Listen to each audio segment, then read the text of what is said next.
So Sky News speaks to the everyman. It speaks in language that we all understand, and that's why it's so effective at convincing its viewers to adopt the views that it presents. Recently, the media have been very critical of the Victorian state government, which is majority Labor, and this is centred around the arrests that have been happening against people for either attending anti-restriction, pandemic restriction protests or organising those protests online, saying that this is a violation of our rights. So let's hear a little bit from Sky News about this topic of free speech. But I'm no less respectful of his views, even if I don't share them. You see, free speech isn't about defending only those comments you agree with. Indeed, it's more important, in my view, to defend the right of others to say things you disagree with than it is to defend the views you support. Well, thankfully, I'm not the only Australian who thinks this is appalling, disgusting and disgraceful. A pregnant woman forced into tears, handcuffed in her pyjamas in front of her children. I think it's in Ballarat for quote-unquote incitement. The only person guilty of incitement is the Premier of Victoria. And his outlandish grab for power, his disdain of any accountability, is forcing people to behaviour simply designed to take back their freedom. So it sounds good, doesn't it? We should defend the rights of everyone, even those that disagree with us, to disagree with us, to think and express themselves freely. That right is a fundamental part of our democracy. But things are about to get interesting. Before we watch these following clips from Sky, it's important to know that Sky News Australia is owned by a guy named Rupert Murdoch. He's a billionaire. He's worth over $18 billion.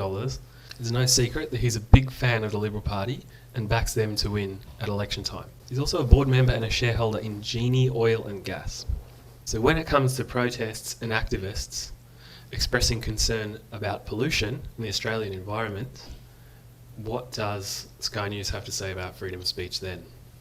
Let's watch. The judiciary's got to get serious and send a message to these people that their views about the world do not supersede other people's right to go about their daily lives and business without interruption and harassment. It's wrong. It's just so wrong. Kevin, I'm going to play you a little clip we've seen because what Tim said, I think, rings true for a lot of people. A lot of these activists don't really give a stuff about the environment. It's the same group of Marxist socialists you see at every protest. Saying that as a nation, we must protect freedom of speech if you don't practice it.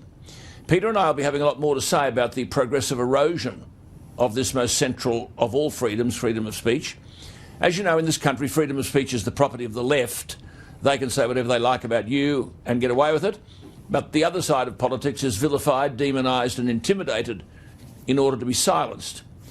But first, the student strike tomorrow. We've got tens of thousands of students going to at least 50 rallies around the country, and they'll be demanding that we completely reorganise the power supply of this advanced industrial nation. In her nation back on September 9, and she continues to skip school every Friday. Of course, this is complete and utter rubbish. We shouldn't even be in Poland talking about this nonsense. We've had a gutful, haven't we, of Labor government shutting down coal-fired power plants. And should I say, a gutful of our stupidity, voting in Labor governments who prosecute this global warming rubbish? To save us from the climate apocalypse. So these are children wanting a total revolution, and they are so excited that they seem so good. They seem good together, which counts too, and that adults now seem so impressed by them or scared of them. It's wonderful. I mean, their parents and their brothers and their sisters might not listen to them, but our politicians will. Why environmental alarmism hurts us all. It does. And it's also contaminating the brains of our kids as well. Climate change activists, the PM warned against a new breed of radical activism, and he's been very strong on this. Let's have a listen. Let me assure you, this is not something my government intends to allow to go unchecked.